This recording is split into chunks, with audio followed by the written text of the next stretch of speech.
Dan from DK Tuning, and as you can see, this is episode 8 of our R700 project, and we're back on our favourite road in Mexico, which we do quite a bit of testing on. It's lovely and quiet. It's a nice flat straight road for draggy runs and different things and bits and bobs like that as well. So in episode 8, what we're going to be doing, we will be trying to break the verified, because we did do a run last week but it was invalid because of a bit of a slope. So we're going to try and break the 3.5 second 0 to 60 in our stage 2 Golf R. So to do that today, we've got perfect temperatures, to be honest. It's nice and warm but not too warm. It's not too humid at the minute. It's dry, of course, which always helps, and we've got some good conditions, so hopefully we will get like sort of 3.4 seconds 0 to 60. We have still got a tweak with the DSG box to look at some shift points, so we might struggle to get to that if we can't get it shifting properly, but we're going to give it a go anyway, and that's what episode 8 is about. But to really try and get those 3.4 figures, we're going to do a little bit of cheating on that. So what we're going to do to cheat, guys, is we're going to take a bit of weight out, and we're also going to drop the pressures in the tyres as well. So to start with, we're going to be taking out the heavy spare wheels. We'll get rid of that. Don't need a spare wheel anymore. Pretty pointless unless you do actually break down with a flat tyre. So we'll whack that there. That saves us quite a bit of weight. Umbrella that I don't know whose that is. That's from Chelsea Walsh the other day, Phil, but that's at least a kilogram we're going to be saving. That's definitely going to get us to that 3.4 seconds. Bottle of old Manky water. Don't know, what do you reckon? Leave that in. Bit of downforce on the back. Nope, that can go as well. So yeah, there's a few of the bits and bobs in there, but they won't weigh much, so we'll keep with that. I was going to have a play with the back seats, but looks quite a big task to get those out, so we might leave them in for a sec. But if you follow me around here, Phil, we will let a bit of air out of the old tyres. How I'm going to do this, I don't really know. There you go. Don't know how much by. We'll just roughly pretend to know what I'm doing. I've seen this done on a lot of YouTube videos and cool videos, so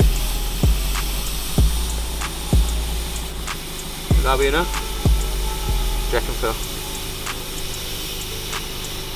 We'll go with that. That was about, what, 20 seconds of air to come out, so we'll do that on every one.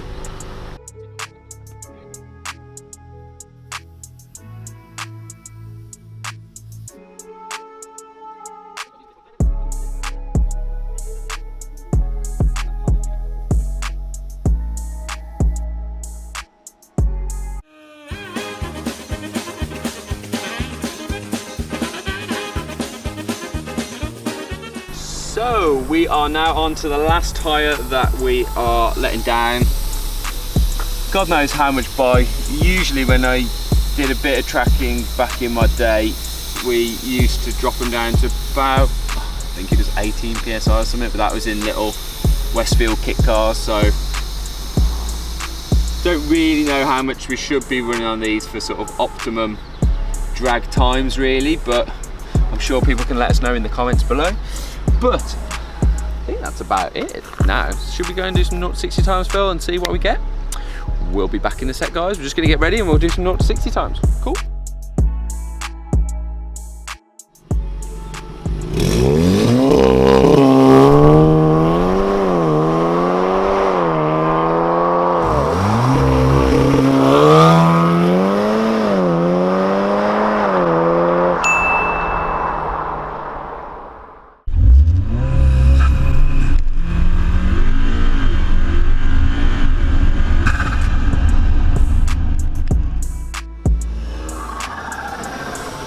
So we've just been out doing a bit of testing. The results aren't what we were hoping, to be honest with you.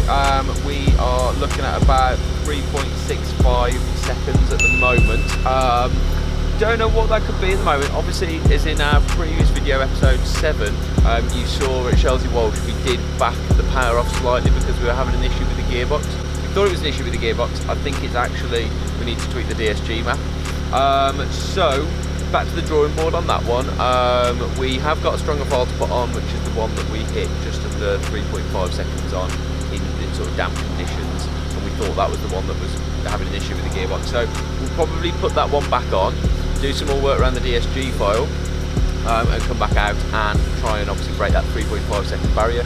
But that's all the joys of testing and working on vehicles that obviously we've got a project car on and all the modifications we've got on as well. There is another thing that I'm thinking could be possibly affecting it. That is, we are still waiting on one boost hose from the hot side, I think it is, on the intercooler, which runs from basically the intercooler to the high discharge pipe. Now that's the stock one, and that is very flimsy. Forge are sending us out a new uprated one, so it'd be interesting to put that one back on. Well, put that one on with the rest of the high flow and the thick big boost pipe kit that we've got. That might be affecting it. If it's pinching it slightly and reducing everything off, it might be affecting it slightly as well. But still a quite quick car at 3.6 seconds, so we're still happy with that. We're still sort of in the top 20 in the UK for sort of stage 2. Well, very fast for the stage 2 stuff, so very impressed with it, but we do want to break the 3.5 second thing. So that's probably going to be coming up in the next week or so, trying to break that thing. I might just get it and buy a big hybrid turbo, who knows. Catch us for episode 9, guys.